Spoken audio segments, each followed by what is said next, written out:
Welcome back, everyone, to another episode of Blind Boys Politics. Nicholas Rod, Chris Baker here with you for a Friday morning episode. Chris, start us off, as always, with the weather report. In Los Angeles, California, it's partly cloudy and 67. With a sunny weekend in Houston, Texas, it's sunny and 63, but a rainy weekend. In Chicago, Illinois, it's partly cloudy, 46, and another rainy weekend. In New York City, it's raining and 67, and more rain through the weekend. So what I'm taking from this is a lot of rain across the country. Mm-hmm. Well, there is a tornado in parts of the country today and over the weekend. And that was down south, was it not? Yeah. Well, I thought so. So no one's going to have a very pleasant sunny weekend, which is very disappointing, actually, because it was really nice here yesterday. And I wanted to get out today and, rake the front yard because I started raking the backyard yesterday. Well, currently it's thundering, so that ain't going to happen. Yeah, we are supposed to get thunderstorms here today. I don't want to talk about it. It's very early for thunderstorms, I'd say, but I guess it was really early for 72 too. So yeah, I mean, New York, obviously, temperatures are insane, to put it lightly. I can't handle this. I need nice weather so I can let Annie outside and run. If she can't run outside, she runs in the house. She's still being a chaos creature. Yes. I love her, but the days that because it's been raining here every other day. Right. And the days that it's rained, it's like, ooh, it's raining. I need to raise hell. I just don't get it. Yeah, and it was we've been on this weird trend, like you say, where it's been raining kind of every other day. On Wednesday, I was outside for a while, and it was one of those really kind of disgusting type of rains. Not because it was raining hard, but it was just a hazy, not quite warm, kind of coldish type rain, I was going inside and, indoors, outdoors with that constantly that day. Hasn't been fun. Yeah. Just can't summer be here. Oh, I wish that every day. Every day. But enough about the weather. I suppose we shall deliver the news to everyone so they can get their weekend started. To start off, we have some stimulus news. And this is for you. If you got the wrong amount, either you got too much stimulus or not enough.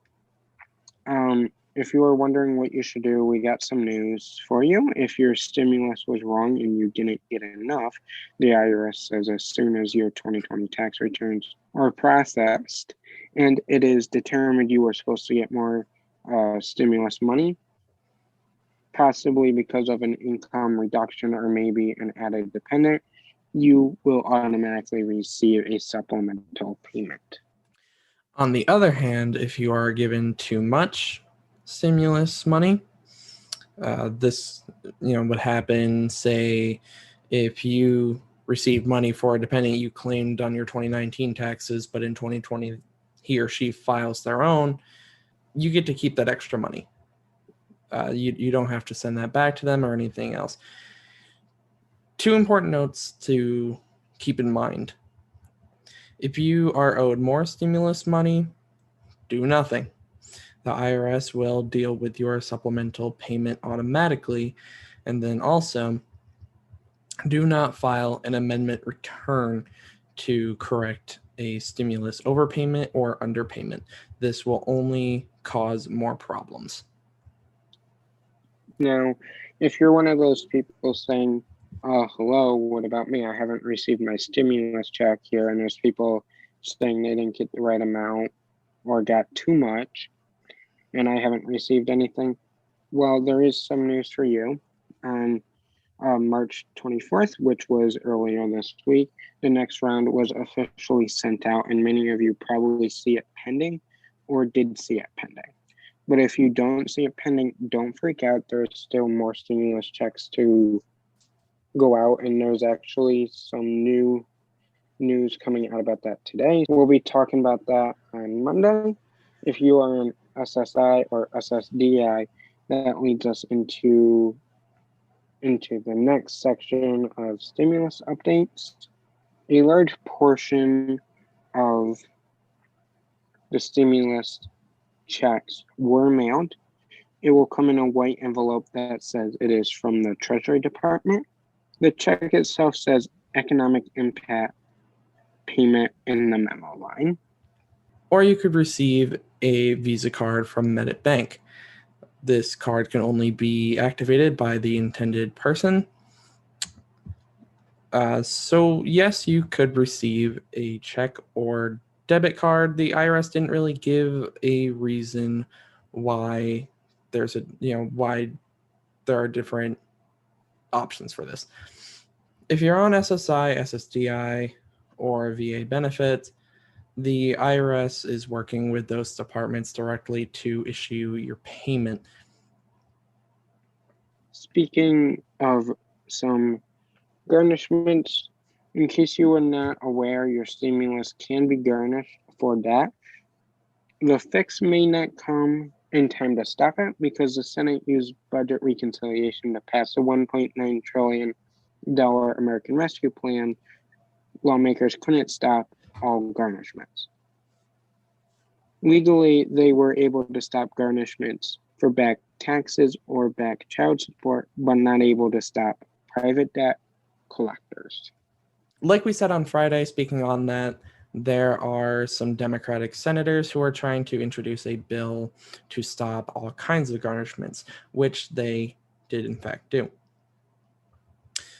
This included 4 Democratic senators, these being Senator Ron Wyden from Oregon, Senator Sherrod Brown from Ohio, Senator Bob Menendez from New Jersey, and Senator Chris Van Hollen from Maryland.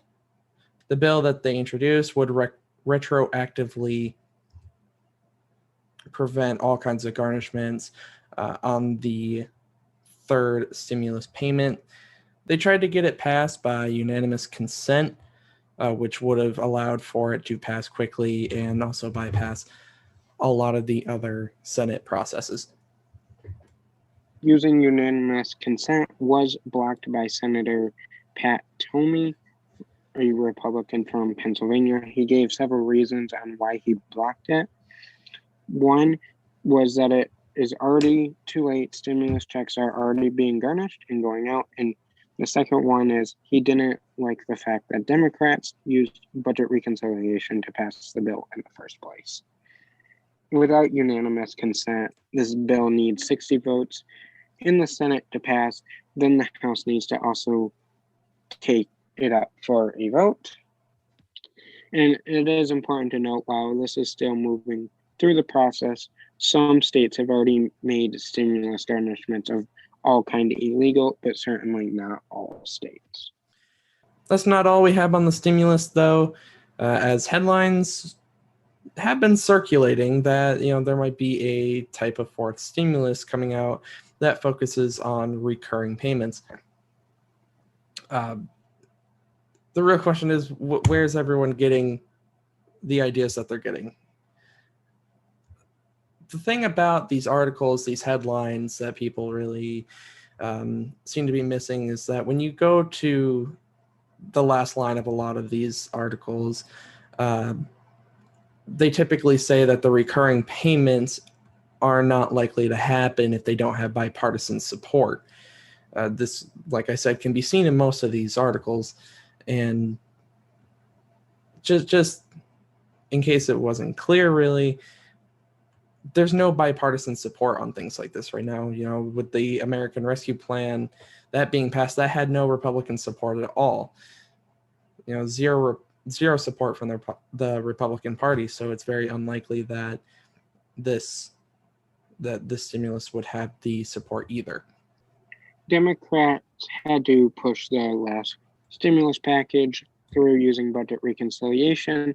And now there is a shred of truth in all of this. Yes, some Democrats are pushing for these potential monthly payments, but this is not new, and there is no viable legislation pending about it specifically.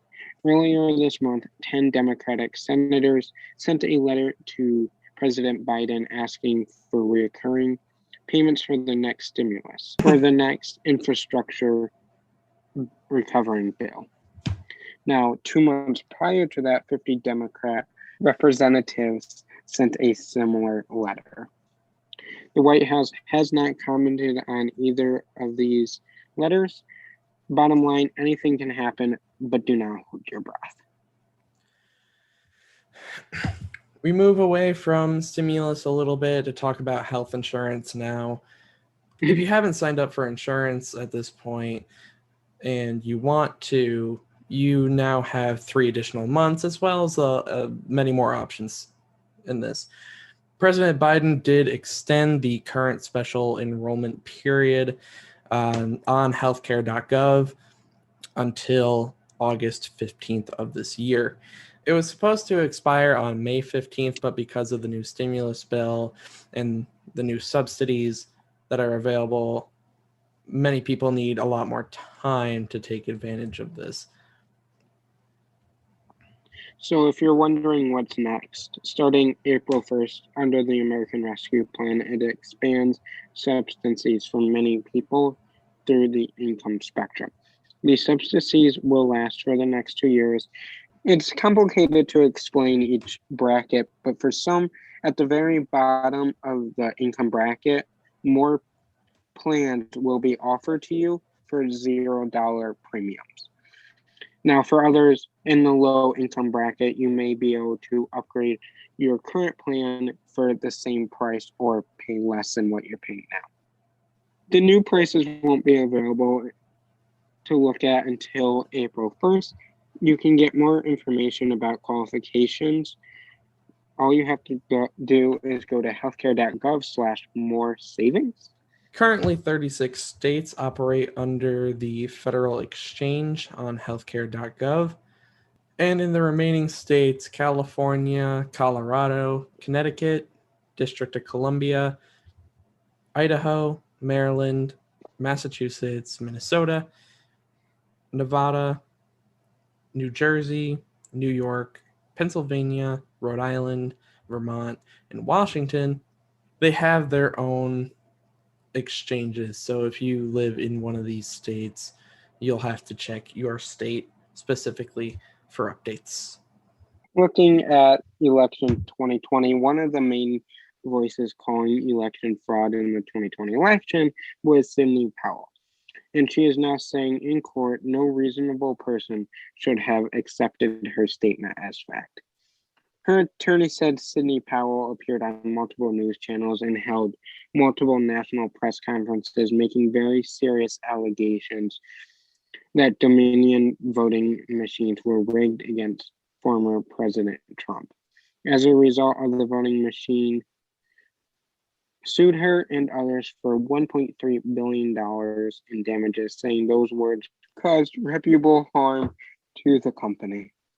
In the 54-page motion to dismiss that was filed earlier in the week, Powell's attorney argued several things.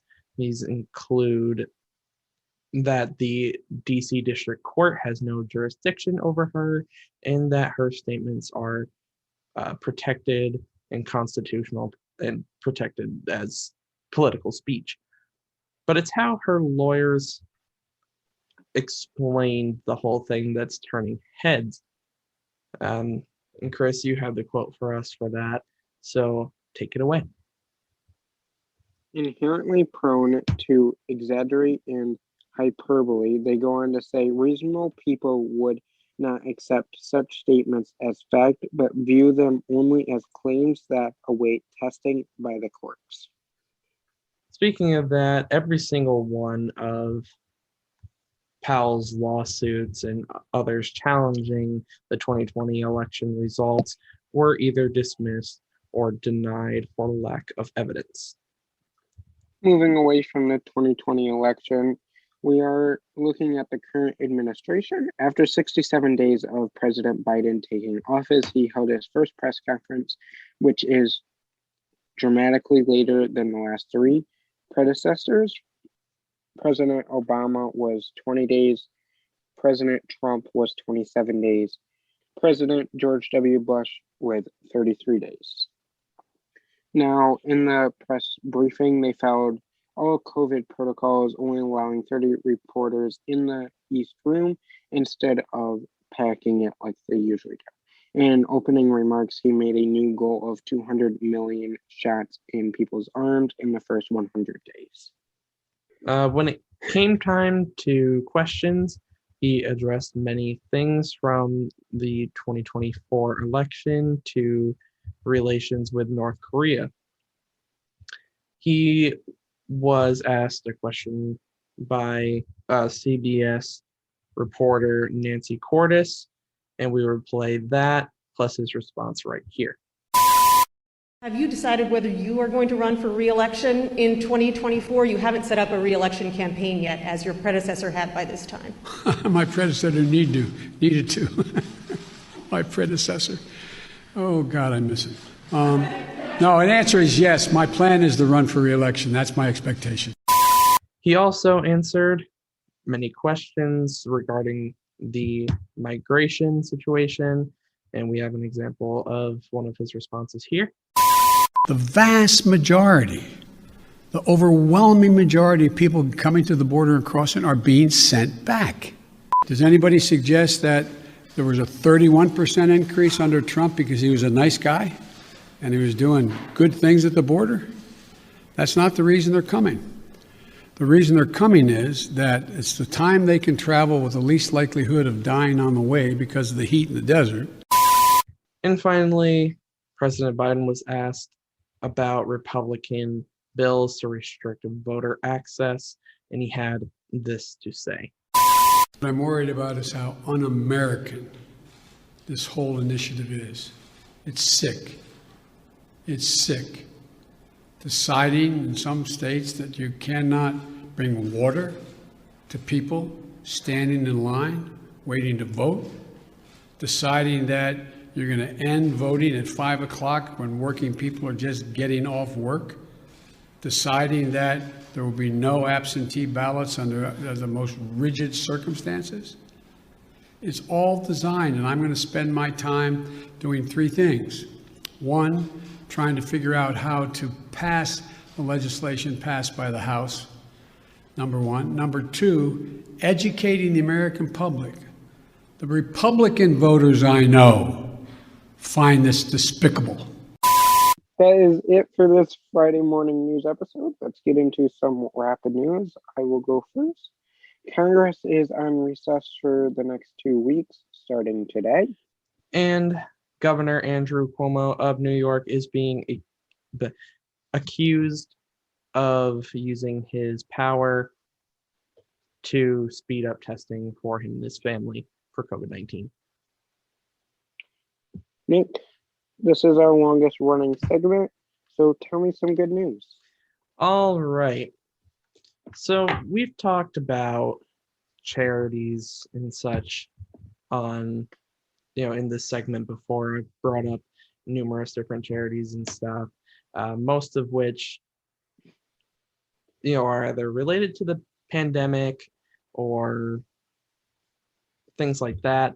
But this one is completely separate from that. So there is this, he was a refugee. I'm trying to remember which country he was from. Oh, it was Nepal. He was a refugee from Nepal. And he had settled down in Utah, in Salt Lake City. And after all of his struggles of being a refugee, he just kind of started to appreciate life more after he settled here and all that. So he wanted to do something to give back to people who are struggling.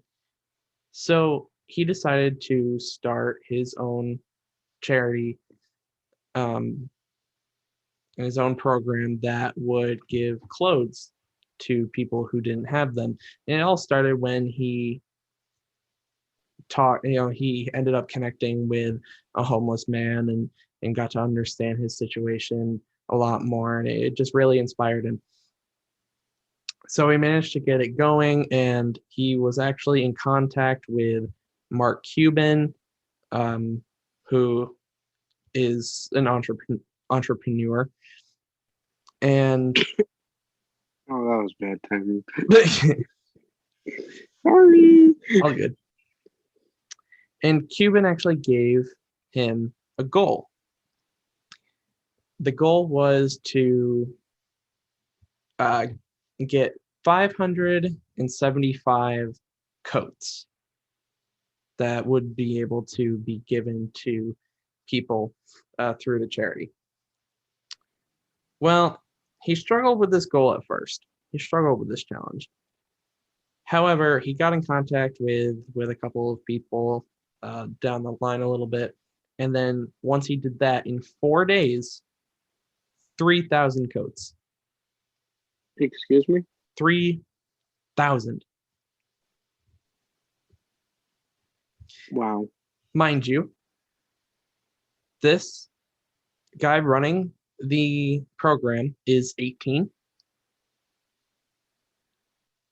And he wants to, his dream is to completely build his own business, a successful business that basically focuses on giving their money back to the community and into other charities and stuff like that. This is quite the twist and turn of events in this charity. Like, it's not a start charity, instant success. And then to get in contact with Mark Cuban, that's impressive on its own. I mean, Mark Cuban, everyone knows who Mark Cuban is. Gives them a goal, and then what did you say? In 4 days, 3,000 coats. That's almost. I mean, you could almost say that's close to 1,000 coats a day, 900 and something a day. Yeah, that'd be. And at the age of 18. Yeah, and it gets crazier beyond that even, because after that, Comcast actually said that they would be matching that amount of coats. They said that they would donate one themselves for every coat that he got. So that's For another those 3,000. 4 days, or it didn't say exactly. It didn't exactly specify the time constraints on it, but you can assume 3,000 plus. yeah, 3,000 plus. Wow, that's crazy. So that means that over 6,000 coats have been donated now, are getting donated. Good job, Nick, on this good news story. I like when you find the good news stories that are out of the norm. Don't get me wrong, all good news stories is good, because I mean, good news is good, but it's good and kind of crazy to hear these stories that are out of the norm. You know what I mean? They're Yeah, not typical A to B to C to E. This one's kind of A, E, B, all over the place. But at the end of the day, it has the mission of helping people. It's not the typical story, an 18-year-old doing this, collecting 3,000 coats in 4 days. Crazy story. Good job, Nick. You keep your crown for another week of good news. But until Monday morning, make sure you follow us on all social medias, especially our Blind Boys Politics Twitter account for the latest breaking news all around the world. So you're always in the know. Follow us on our personal accounts to see what's going on. Until then, have a great weekend, guys. See you Monday. see you guys.